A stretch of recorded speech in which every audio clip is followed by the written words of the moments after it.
Use wireless switch. First, add the Zigbee wireless switch to the wireless Zigbee gateway. Long press the button until the indicator lights flash.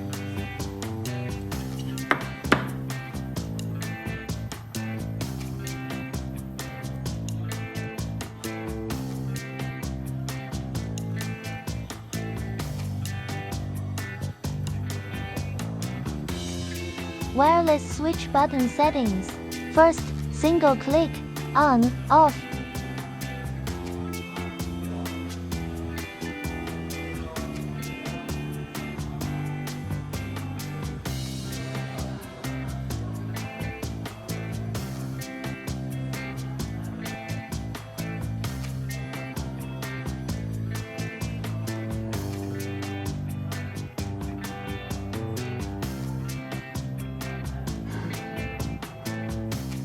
Second, double-click, color.